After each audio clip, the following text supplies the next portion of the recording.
Ilmu fisika dalam ayat-ayat Al-Quran. Al-Quran bukanlah buku teks sains, tetapi firman Allah yang diturunkan untuk membimbing manusia dalam segala aspek kehidupan, termasuk dalam memahami alam semesta. Al-Quran mengandung banyak konsep fisika, meskipun tidak secara eksplisit membahasnya dalam bentuk rumus atau teori ilmiah modern. Di sini akan dibahas beberapa ayat Al-Quran yang berhubungan dengan ilmu fisika.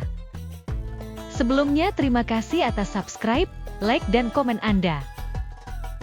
1. Penciptaan alam semesta.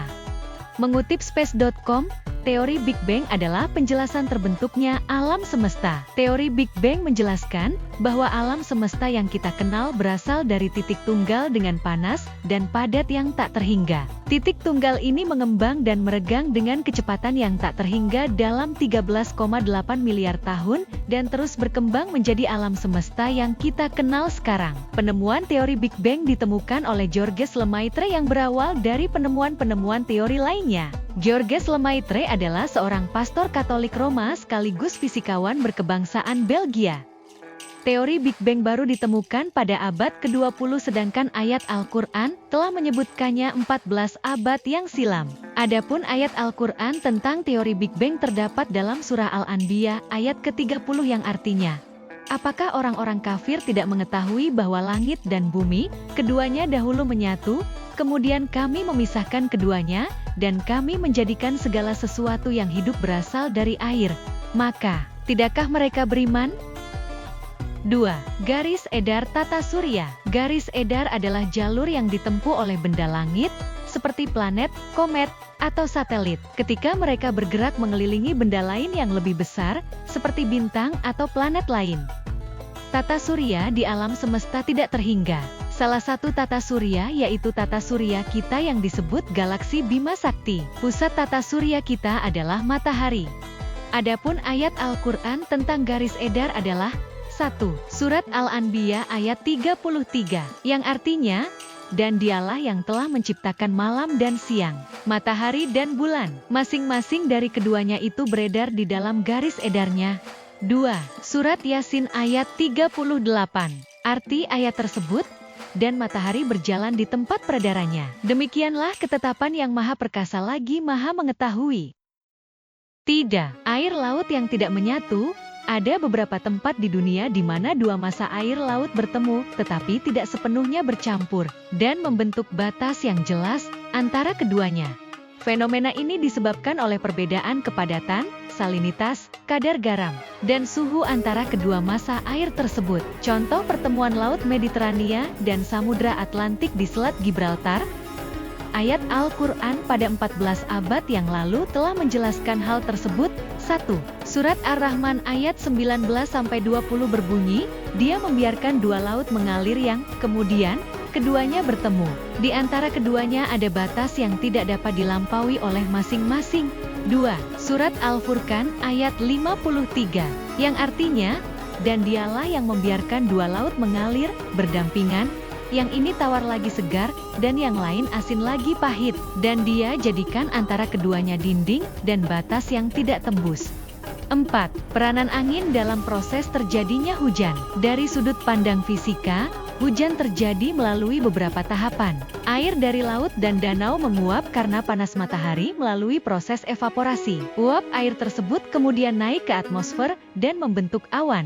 Angin memainkan peran dalam membawa awan. Awan yang semakin besar dan berat akan menurunkan hujan, yang kemudian kembali ke bumi, mengalir melalui sungai, atau meresap ke dalam tanah sebagai cadangan air tanah.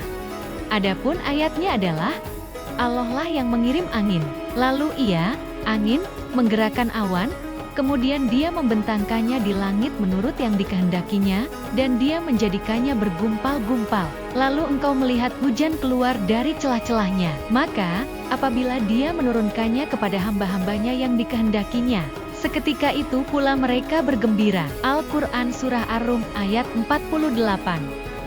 5. Proses penciptaan alam semesta.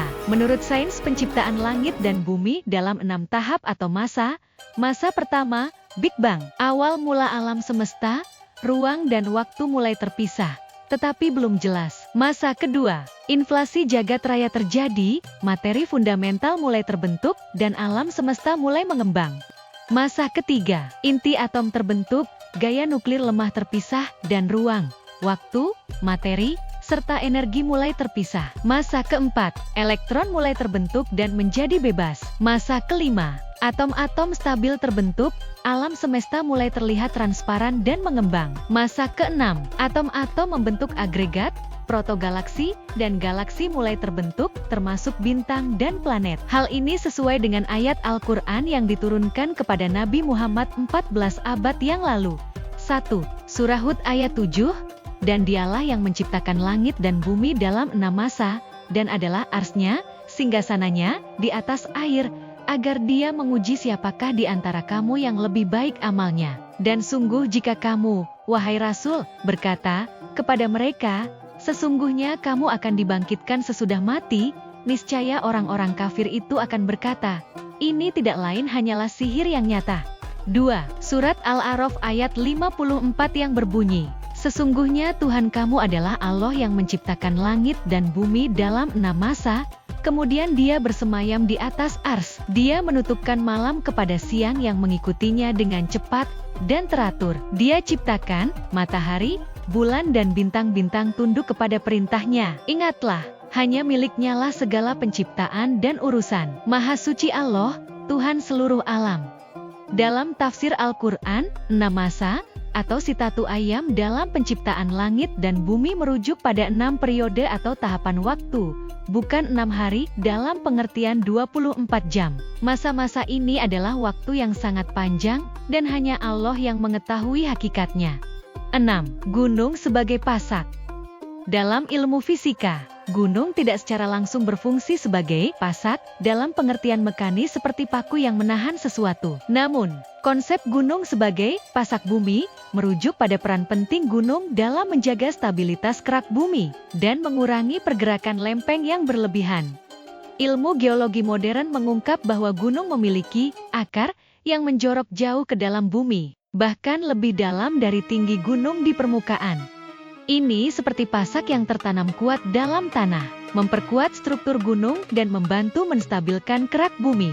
Hal ini sudah tertera dalam Al-Quran Surah An-Naba ayat 6-7, yang artinya, bukankah kami telah menjadikan bumi itu sebagai hamparan, dan gunung-gunung sebagai pasak?